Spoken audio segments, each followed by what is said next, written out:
안녕하십니까. 환경TV 미인혜창입니다. 지난 2011년 제주 앞바다에서 구조된 점박이 물범 복돌이가 재활을 마치고 바다로 돌아갔습니다. 위치 추적 장치를 달아 멸종 위기인 점박이 물범 생태 연구에도 도움이 될 전망입니다. 박준영 기자입니다. 인천 백령도 앞바다. 점박이 물범 한 마리가 한 걸음 한 걸음 발을 내디디며 바다로 향합니다. 잠시 머뭇거리더니 이내 물속으로 사라집니다. 지난 2011년 제주 앞바다에서 목과 지느러미에 상처를 입은 채 구조돼 수족관에서 보호되던 점박이 물범 복돌입니다. 구조 당시 헤엄치는 것도 버거워하던 어린 복돌이는 5년간의 재활 치료 끝에 자연의 품으로 돌아갔습니다. 제주 앞바다에서 2011년도에 발견되어서 그동안 5년 동안 치료를 받아왔습니다. 그리고 야생 방류를 위해서 야생 훈련을 거쳐왔고요. 해양수산부는 지난 5월부터 복돌이의 야생 적응 훈련을 시작했고 이날 백령도 물범바위 인근에 방류했습니다. 현재 복돌이는 살아있는 조피볼락과 쥐노래미 등을 잡으며 사냥 능력을 완벽하게 습득한 상태로 건강 상태도 양호한 것으로 확인됐습니다. 먹이 활동이 원활했기 때문에 체중도 약 100kg 정도, 체장은 163cm 정도 충분히 신체적으로 건강할 때 방류 시점을 결정했습니다. 해양수산부는 복돌이에게 위성 추적 장치를 부착해 야생무리와의 접촉이나 이동 경로를 확인하는 등 지속적인 모니터링을 실시할 예정입니다. 점박이 물범 약 300여 마리가 서식하고 있는 이곳 백령도에 방류된 복돌이는 무리와 어울리며 점박이 물범 생태 연구에 계속 도움을 줄 예정입니다. 환경TV 박준영입니다. 네, 다음 소식입니다. 태안해안국립공원에 설치한 해안 옹벽을 철거한 지 3년 만에 해안 생태계가 회복되고 있는 것으로 나타났습니다. 국립공원관리공단은 2013년 태안해안국립공원 바람 아래 해변에 위치한 273m 높이의 콘크리트 해안 옹벽을 철거하고 친환경 보건시설인 모래 포집기를 설치한 후 지속적으로 관찰해 왔습니다. 그 결과 옹벽을 철거한 뒤 해안 지형은 모래 퇴적량이 계속 늘어 현재 15cm 이상 쌓였고 과도한 개발로 멸종 위기에 처한 표범 장지뱀이 130마리나 증가한 것으로 조사됐습니다.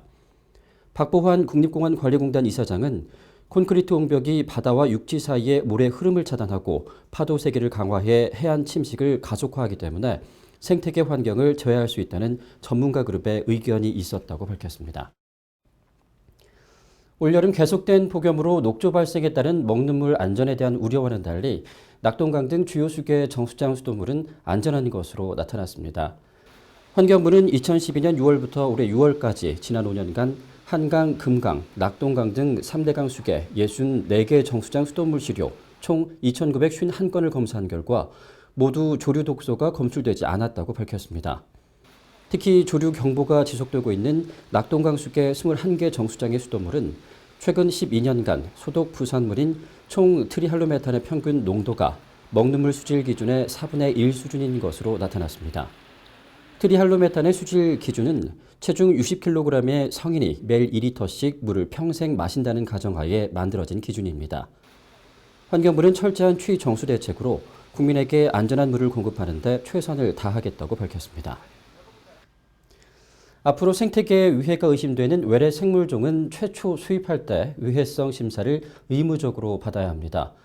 환경부는 국내 유입돼 자생종을 잡아먹고 서식지를 파괴하는 침입 외래 생물을 사전에 예방하기 위해 생물 다양성법 개정안을 29일부터 입법 예고했습니다. 개정안은 위해 우려종과 생태계 교란 생물로 구분했던 외래 생물 관리 기준을 생태계 위해가 의심되는 외래 생물종은 모두 유입 주의 생물로 폭넓게 지정했습니다. 유입 주의 생물은 위해성 심사를 의무적으로 받고 평가 결과에 따라 위해성이 높을 경우 생태계 교란 생물로, 위해성이 높지 않지만 관리가 필요할 경우 생태계 유출 금지 생물로 지정합니다. 생태계 교란 생물로 지정되는 외래 생물종은 국내 유입되기 전이라도 수입부터 유통, 사육까지 전면 금지됩니다. 환경부가 추석을 앞두고 과일 선물 세트 등 과대 포장을 집중 단속한다고 밝혔습니다. 포장 기준 위반 단속은 31일부터 9월 13일까지 전국 시군구 지자체와 함께 진행됩니다. 포장 횟수가 과도하거나 제품 크기에 비해 포장이 지나친 제품은 제조 수입자에게 최대 300만 원의 과태료를 부과할 방침입니다. 따라서 명절에 판매량이 많은 식품, 화장품 등의 선물 세트는 포장 횟수 2차 이내, 포장 공간 비율 25% 이내의 포장 방법을 준수해야 합니다. 단속 대상인 종합제품에는 1차 식품, 가공식품, 음료, 주류, 제과류, 건강기능식품, 화장품류, 세제류, 신변 잡화류 등이 해당됩니다. 네, 7일은 절기상 백로인데요. 밤과 낮의 기온차가 커져 농작물에 맺히는 이슬을 일컫는 말이라고 합니다. 백로를 전후한 기상 전망 어떤지 백경서 기자가 알아봤습니다. 15번째 절기 백로인 7일을 전후해 무더위가 물러가고 선선한 가을바람이 불어오고 있습니다. 이때쯤 되면 기온이 떨어지면서 밤에 풀잎이나 농작물에 이슬이 맺히게 되는데 선조들은 이 이슬을 백로라고 이름 지었습니다. 곡물이 무르익는 시기인 백로가 되면 태풍이 거치고 맑은 날씨가 계속된다고 합니다. 기상청에 따르면 9월 초반에는 최저 기온이 15도에서 23도, 최고 기온이 24도에서 30도로 평년과 비슷할 것으로 보입니다. 강수량은 평년과 비슷하거나 조금 많겠지만 서울과 경기, 강원 영서 지방은 평년보다 적겠습니다. 예로부터 추석 전 백로 무렵에는 조상의 묘를 찾아 벌초를 해왔습니다. 여름 동안 무성하게 자랐던 풀이 찬 기온에 성장 속도가 느려지는데 이때 벌초를 하면 비교적 오랫동안 산소를 깨끗이 보존할 수 있기 때문입니다.